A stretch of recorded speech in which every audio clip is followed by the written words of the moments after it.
Universidad Regional Autónoma de los Andes, UNIANDES, Facultad de Ciencias Médicas, Carrera de Medicina, Fisiología del Apetito. La finalidad de esta investigación es realizar una búsqueda informática sobre bases moleculares y fisiológicas del apetito, para lo cual se realizó búsquedas biográficas en las bases de datos como PubMed, Scopus y Cielo entre el año 2010 y 2016. Comer no solo sacia el apetito, sino que aporta al organismo los nutrientes necesarios para la vida.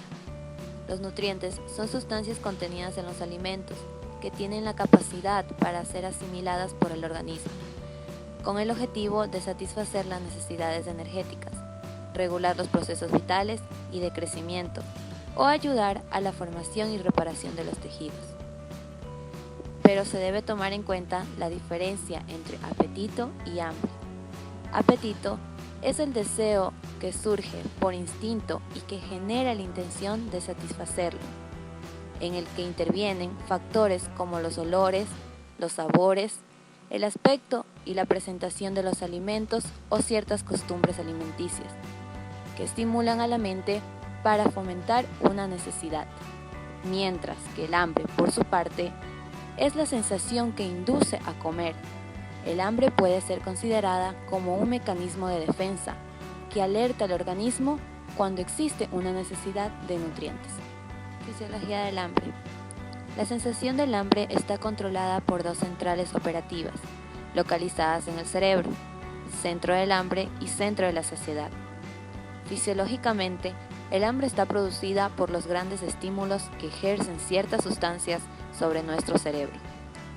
El desarrollo del hambre y su saciado son procesos sumamente complejos en los que intervienen el cerebro y sus sentidos, el sistema nervioso periférico, los órganos de la digestión e innumerables neurotransmisores, hormonas y nutrientes. El centro del hambre emite una señal continua a la corteza cerebral para solicitar la obtención de alimento. Esta actividad va de la mano con el instinto de supervivencia.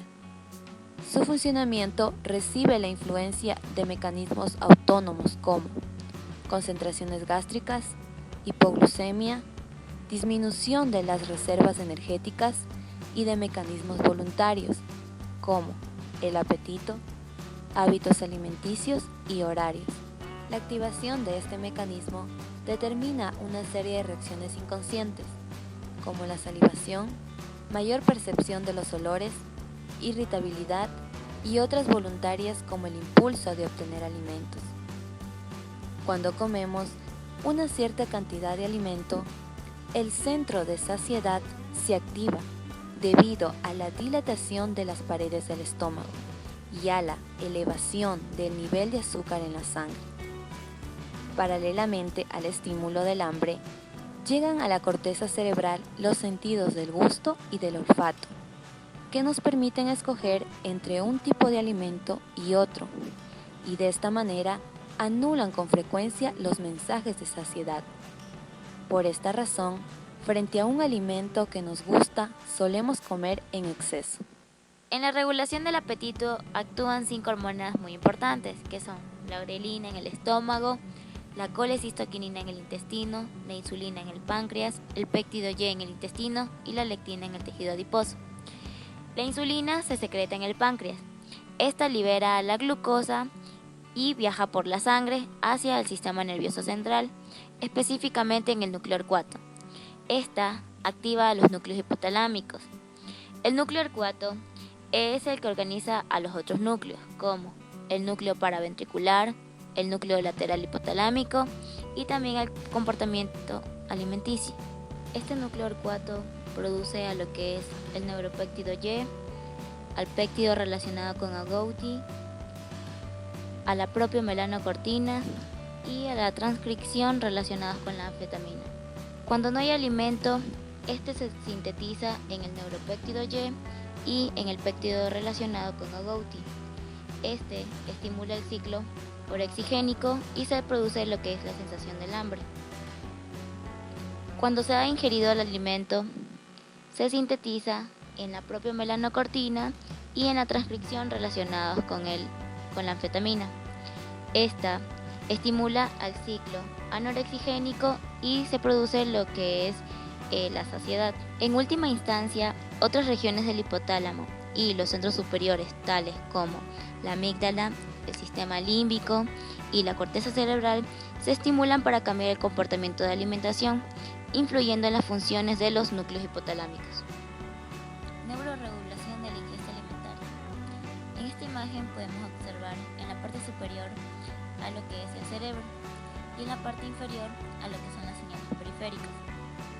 Cuando existe hambre, los receptores centrales del cerebro en el hipotálamo activan lo que es el núcleo orcuato. Este estimula lo que es el ciclo orexigénico cuando no hay alimentos y activa a lo que es el núcleo paraventricular para inducir el hambre. Durante el estado de ayuno, la liberación de la grelina en el estómago actúa sobre el núcleo orcuato, atravesando la barrera hematoencefálica. Este núcleo orcuato, en el ciclo orexigénico, estimula lo que es el núcleo paraventricular, induciendo lo que es el hambre. En la saciedad, los receptores centrales del cerebro en el hipotálamo actúan sobre el núcleo orcuato en un ciclo anorexigénico. Este estimula lo que es el núcleo paraventricular y produce lo que es la saciedad. En un estado postprandial, la liberación del péptido Y actúa sobre el núcleo orcuato atravesando la barrera hematoencefálica, pero en un ciclo anorexigénico. Este estimula el núcleo paraventricular y produce lo que es la saciedad. En las áreas hipotalámicas tenemos al núcleo hipotalámico ventromedial, cuya lesión produce voracidad y obesidad. El área hipotalámica lateral, cuya lesión produce disminución de la ingesta y anorexia. El núcleo paraventricular recibe información aferente de otros núcleos relacionados con la ingesta.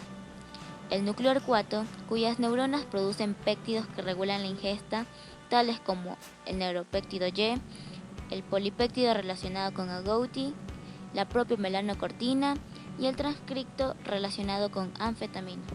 Péptidos orexigénicos.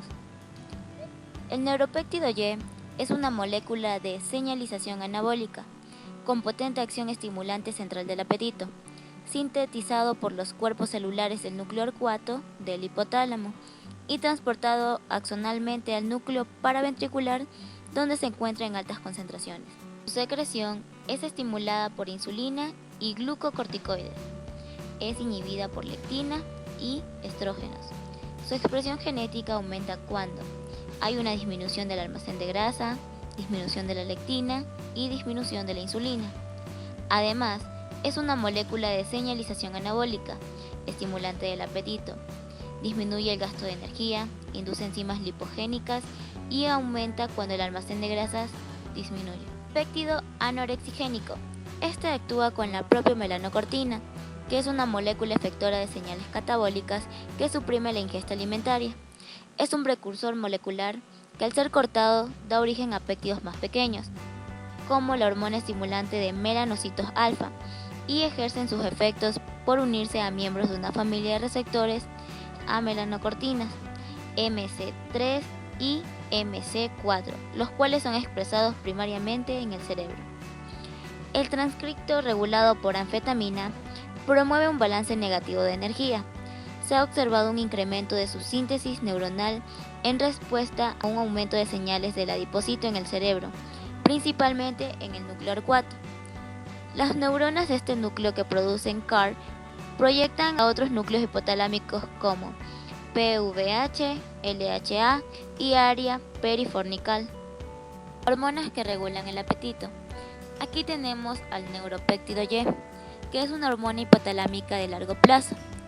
Regula el peso corporal al incrementar la ingesta de alimentos, disminuye la termogénesis y estimula la síntesis de hormonas de la vía lipogénica en el adipocito y hepatocito.